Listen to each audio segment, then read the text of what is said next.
আল্লাহ রাব্বুল আলামিন বিশ্ব নবীকে ডাক দিয়ে বললেন তেলাওয়াত করুন। শুধু যে নবীকে বললেন, নবীকে খেতাব করে, নবীর সমস্ত উম্মতকে খেতাব করে বলছেন তেলাওয়াত করুন। হাফেজ সাহেব তেলাওয়াত করবে, মাওলানা সাহেব তেলাওয়াত করবে, ইমাম সাহেব তেলাওয়াত করবে, এমন তারা উতলু, এটা ওয়াহিদের সিগা, তুমি তেলাওয়াত করো। আল্লাহ যেন বললেন, প্রত্যেককে আলাদা আলাদা করে বললেন উতলু, তুমি তেলাওয়াত করো, তুমি তেলাওয়াত করো, তুমি তেলাওয়াত করো। এই বক্তা তুমি তেলাওয়াত করো, এই চেয়ারম্যান তুমি তেলাওয়াত করো, এই বাবা তুমি তেলাওয়াত করো, এই যুবক তুমি তেলাওয়াত করো, আব্দুল্লাহ তুমি তেলাওয়াত করো, আব্দুর রহমান তুমি তেলাওয়াত করো, ফাতেমা তুমি তেলাওয়াত করো, সুমাইয়া তুমি তেলাওয়াত করো। আল্লাহ তাআলা যেন আলাদা আলাদা করে সবাইকে আলাদা আলাদা আদেশ দিয়ে বলতেছেন তেলাওয়াত করো। কি করো? কি তেলাওয়াত করো? জবান খুলে বলেন কি? কোরআন। শব্দটা সুন্দর করে বলেন কোরআন। কফ র পেশ কুর, শুদ্ধ করে কুর আন। কোরআন তেলাওয়াত করো, আদেশটা কার? নামাজ পড়ো, রোজা রাখো, হজ করো, যাকাত দাও, এটাও আল্লাহর আদেশ। কোরআন পড়ো, এটাও কার আদেশ? আল্লাহ। করবনি না খালি হাফেজ সাহেব কথা শুনবো? কারা কারা তেলাওয়াত করতে রাজি? পাক্কা? ঠিক তো?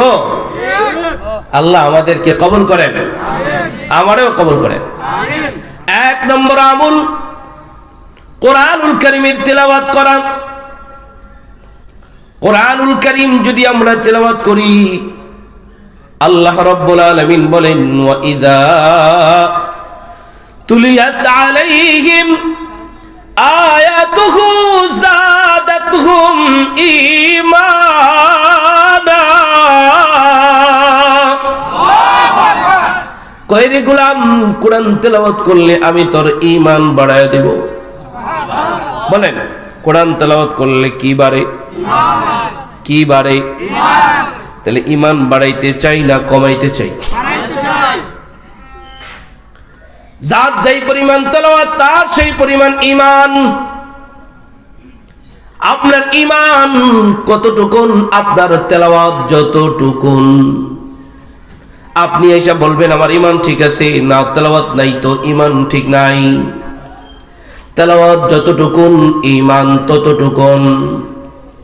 কয় এটা এমন এক কোরআন, এমন এক কালাম, এই কোরআনুল কারীম তেলাওয়াত করলে আল্লাহর সাথে তার মুহাব্বত বেড়ে যায়।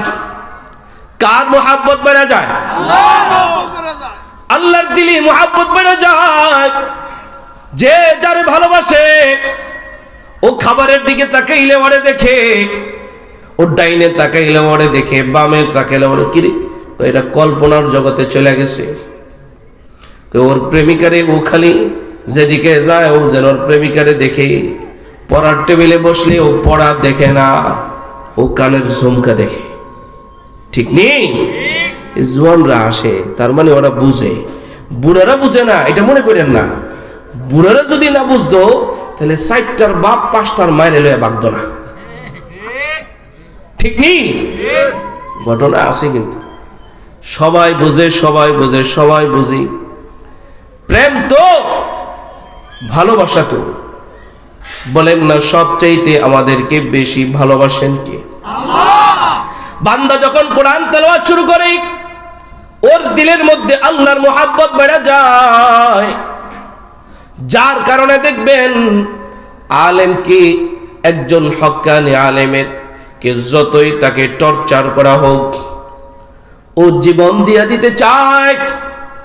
দাড়ি কাটতে চায় না, জীবন দিতে চায়, টুপি ছাড়তে চায় না, সব দিয়ে দিতে চায়, কিন্তু আল্লাহর কোরআনের বিরোধিতা করতে দেয় না। ঠিক কিনা?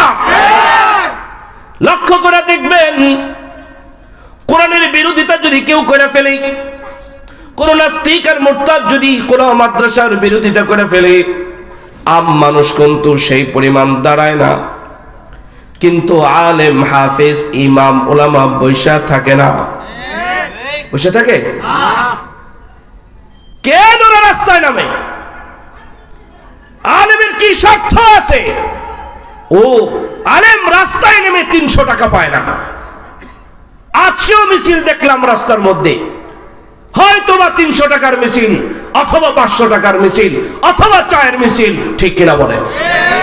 দলের স্বার্থে করে, কিন্তু আলেম ওলামা কোরআনের মহাব্বতে করে। এই জন্য লক্ষ্য করবেন, কোরআন তেলাওয়াত করলে আল্লাহ তাআলার মহাব্বত বেড়ে যায়। ও যখন কোরআন তেলাওয়াত করে, কোরআনুল কারীমের দিকে তাকাইলে ও যেন আল্লাহরে দেখতে পায়। মহাব্বত যদি বেড়ে যায়, কোরআনের দিকে তাকাইলে কারে দেখা যায়? জবান খুলে বলেন না, চক্ষুটা বন্ধ করা জবানটা খুলে বলেন না, কারে? আল্লাহরে দেখতে চাই, চাই। তাহলে কোরআন পড়েন, কোরআন পড়েন। কোরআনকে যদি জিজ্ঞেস করেন, কোরআন রে আমি তো আল্লাহরে ভালোবাসি, আমি আল্লাহরে দেখতে চাই। কোরআনকে যদি জিজ্ঞেস করেন, কোরআন আল্লাহ কই? কোরআনুল কারীম জবাব দিয়া দেয়, আর রহমান আলাল আরশি ইস্তাওয়া। কোরআনুল কারীম জবাব দেয়, আল্লাহ আরশে আজিমে, ঠিক কিনা? যদি এরপরে আবার প্রশ্ন করা হয় আরশে আজিম কই, অনেক দূরে, অনেক দূরে, অনেক দূরে। এরপরে যদি জিজ্ঞেস করা হয় আল্লাহ কই, আল্লাহ যেন জবাব দেয়, রে গোলাম ওয়া নাহনু আকরাবু ইলাইহি মিন হাবলিল ওয়ারিদ। কয় গোলাম আমি তোর কাছে, আমি তোর কাছে, আমি তোর কাছে, এত কাছে, এত কাছে যে আমি তোর দেহের শাহরগের চাইতো কাছে। বলেন তো আল্লাহ কাছে না দূরে? তাহলে এক জবাব পাইলাম আল্লাহ দূরে, আরেক জবাব পাইলাম আল্লাহ কাছে। কিন্তু আমাদের যেই চর্মচোখ, এই চর্মচোখ দিয়ে অনেক দূরের জিনিস দেখা যায় না, এই চর্মচোখ দিয়ে অনেক কাছের জিনিসও দেখা যায় না। হাতকে যদি চোখের কাছে নিয়ে আসি দেখা যায়, অনেক কাছের জিনিস দেখা যায় না, অনেক দূরের জিনিসও দেখা যায় না।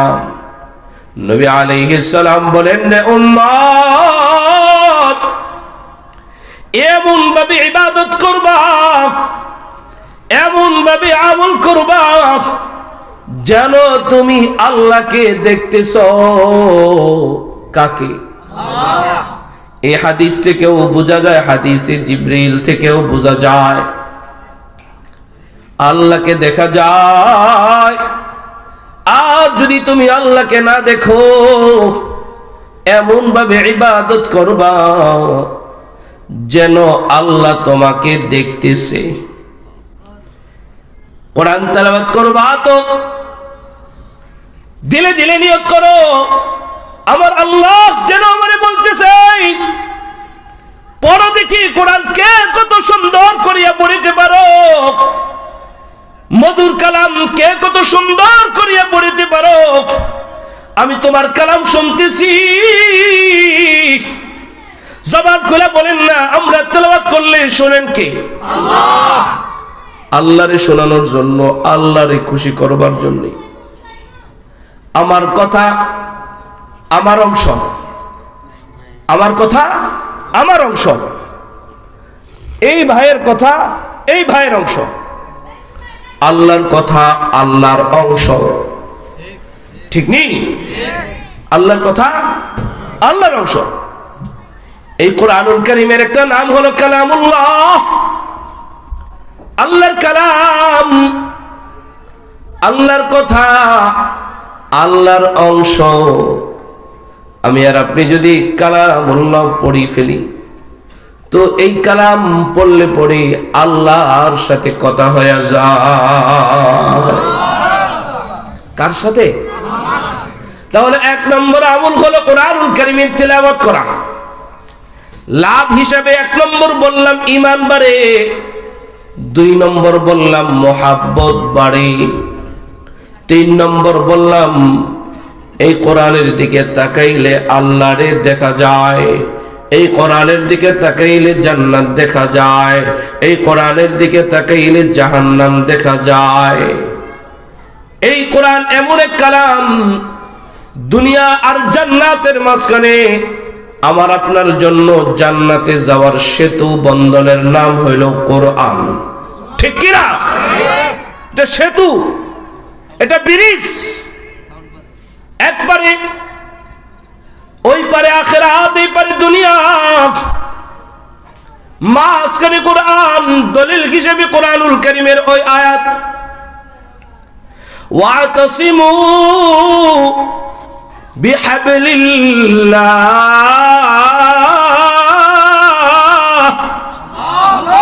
জামিআন ওয়ালা তাফাররাকু।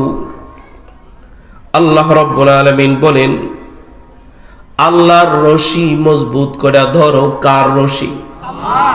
জবান খুলে বলেন আল্লাহ রাব্বুল আলামিন রশি শব্দ ব্যক্ত করতে যায় এই আয়াতের মধ্যে বললেন হাবলিল্লাহ। হাবলুন শব্দ উল্লেখ করেছেন। হাবলুন শব্দের অর্থ হলো একটি রশি। কয়টি রশি? আল্লাহ তাআলা হাবাইল বলেন নাই, হুবুল বলেন নাই, জমা ব্যবহার করেন নাই। আল্লাহ রাব্বুল আলামিন এক বচন ব্যবহার করছেন, হাবলুন, একটি রশি। এই হাবলিল্লাহ, হাবলুন শব্দের ব্যাখ্যা করতে যা মুফাসসিরিন ইকরাম অনেকগুলি তাফসীর করেছেন, তন্মধ্য থেকে দুইটা। নম্বর এক, হাবলুনের এক নম্বর ব্যাখ্যা হলো লা ইলাহা ইল্লাল্লাহ, লা ইলাহা ইল্লাল্লাহ, লা ইলাহা ইল্লাল্লাহ। জোরে লা ইলাহা ইল্লাল্লাহ, লা ইলাহা ইল্লাল্লাহ মুহাম্মাদুর রাসূলুল্লাহ। হাবলুনের দুই নম্বর ব্যাখ্যা হলো আল কোরআন কিতাবুল্লাহ। আল্লাহু আকবার। এটা হলো এমন এক রশি, সূরাতুল বাকারার ওই আয়াত কুল লাহবিতু মিনহা জামিআ ফাইম্মা ইয়াতিয়ান্নাকুম মিন্নি হুদা ফামান তাবিআ হুদায়া ফালা খাউফুন আলাইহিম ওয়ালা হুম ইয়াহজানুন। আল্লাহ যেন বলতেছেন ফামান তাবিআ হুদায়া, যে ব্যক্তি আমার হেদায়েতকে অনুসরণ করবে, এই কোরআনকে অনুসরণ করবে, এই কালিমাকে, কালিমার রশি গলায় ঢুকাবে, আল্লাহ রাব্বুল আলামিন বলেন ফামান তাবিআ হুদায়া, তাদের কোনো ভয় নাই, তাদের কোনো চিন্তা নাই। এই হেদায়া শব্দের আরেক ব্যাখ্যা হলো কোরআন। এই কোরআন নামক রশি যারা ধরবে তাদের কোনো ভয় নাই, তাদের কোনো চিন্তা নাই। ঠিক কিনা বেঠি? কারা কারা ধরতে রাজি? ইনশাআল্লাহ। তাহলে এক নম্বর আমল হলো কোরআনুল কারীমের তিলাওয়াত। বলেন এক নম্বর আমল কি? দুইটা আমল করলে আল্লাহ তাআলা দুইটা পুরস্কার দিবেন। তন্মধ্য থেকে এক নম্বর আমল হলো কোরআনুল কারীমের তিলাওয়াত।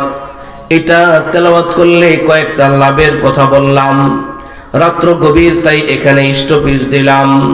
দুই নম্বরে এই কোরআনুল কারীম তেলাওয়াত করলে আরো দুইটা উপকার লাভের কথা বলতেছি। এক নম্বর হলো রাসূল করিম সাল্লাল্লাহু আলাইহি ওয়াসাল্লাম ইরশাদ করেন, ও আমার সাহাবীরা, এই কোরআনুল কারীমের মধ্যে ছোট্ট একটা সূরা আছে, যেই সূরার নাম হলো সূরাতুল ইখলাস। বলেন কোন সূরা? ওই সূরার নাম হলো সূরাতুল ইখলাস। এই সূরাতুল ইখলাস নবী বলেন যে ব্যক্তি মাত্র 10 বার পড়বে আল্লাহ তাআলা তার জন্য জান্নাতে একটা বাড়ি বানায় দিবে।